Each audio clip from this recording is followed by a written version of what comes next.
Assalamualaikum warahmatullahi wabarakatuh. Perkenalkan, saya Dita Rora Effendi dengan NIM 22323049 dari Prodi Teknik Sipil.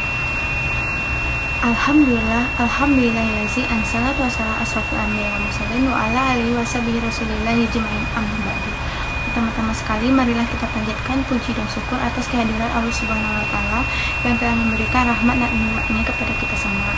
Dan tidak lupa kita berselawat kepada Nabi besar kita, yakni Nabi Muhammad SAW, dengan lafaz Allahumma sholli ala Muhammad wa ala ali Muhammad. Baiklah, di dalam video ini saya akan memberikan ceramah singkat mengenai keutamaan dalam membaca Al-Quran. Al-Quran adalah kitab suci bagi seluruh umat Islam yang diturunkan kepada Nabi Muhammad atau diwahyukan kepada Nabi Muhammad dengan perantara malaikat Jibril untuk dibaca, dipahami, dan diamalkan sebagai petunjuk atau pedoman dalam menjalani kehidupan seluruh umat manusia.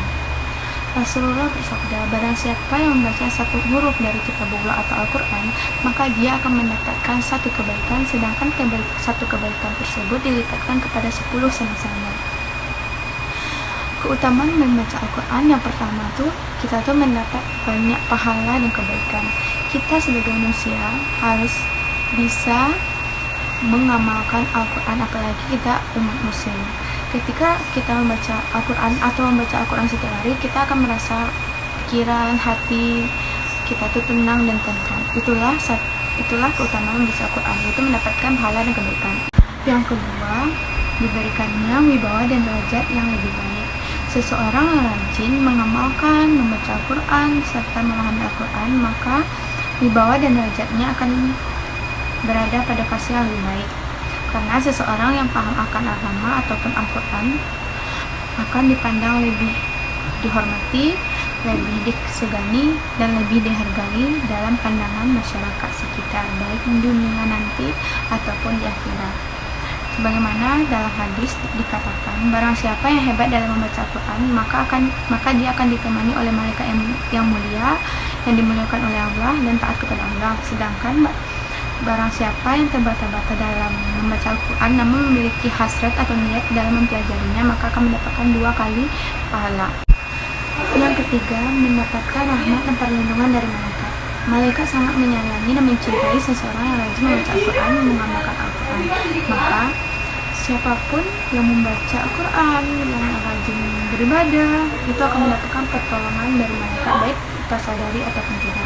Yang keempat, mendapatkan syafaat pada hari kiamat.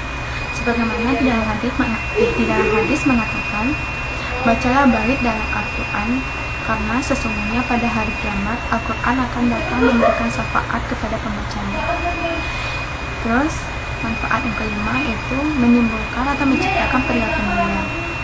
Perilaku mulia akan timbul ketika kita sudah paham sekali apa yang dibahas dalam Al-Quran, sikap-sikap, sifat-sifat yang dimuliakan oleh Allah.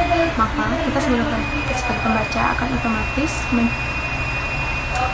mempraktikkan perilaku mulia tersebut yang sesuai dengan agama Islam. Yang keenam yaitu menenteramkan hati. Membaca Al-Quran itu akan membuat kita menjadi lebih santai, rileks dalam menghadapi kehidupan, yang dimana hadis mengatakan orang-orang yang beriman adalah orang-orang yang memiliki hati tentram dan tenang, yang selalu mengingat Allah, maka ingatlah Allah agar mendapat keringanan dan ketentraman hati. Yang ketujuh itu mendapatkan keselamatan dunia akhirat. Maksudnya itu Al-Quran memberikan petunjuk atau pedoman kepada pembacanya agar bisa membedakan yang mana yang baik dan mana yang buruk, menjauhkan perilaku jahat dan meningkatkan perilaku baik, yang dimana akan menimbulkan sikap dan sifat yang lebih mulia sesuai Al-Quran. Selanjutnya yaitu menaikkan derajat orang tua. Seorang anak yang dari kecil sudah terbiasa mengamalkan, membaca Al-Quran dan memahami Al-Quran, maka anak tersebut sudah bisa dianggap menaikkan derajat orang tua di mata Allah, karena seorang anak yang rajin berteman dengan Al-Quran itu akan membuat orang tua jauh dari kejahatan, dari siksa kubur dan siksa neraka. Terus selanjutnya itu menjauhkan kita dari kejelekan atau keburukan dan kesesatan. Al-Quran kita jadikan sebagai petunjuk atau pedoman dalam menghadapi atau menjalankan kehidupan. Maka dari itu, dengan mengamalkan Al-Quran dan membaca Al-Quran, kita akan bisa memilah apa saja yang membuat kita tersesat, apa yang tidak disukai Allah, apa yang baik dan apa yang buruk.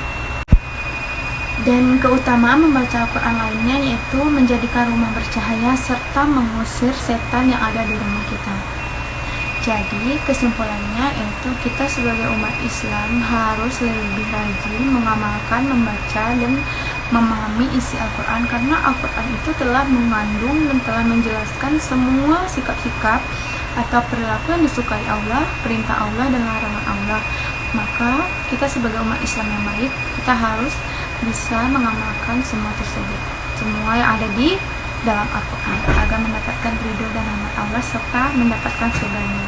Sekian dari saya. Jika ada kata yang salah, mohon dimaafkan. Saya akhiri dengan wabillahi taufiq wal hidayah. Wassalamualaikum warahmatullahi wabarakatuh.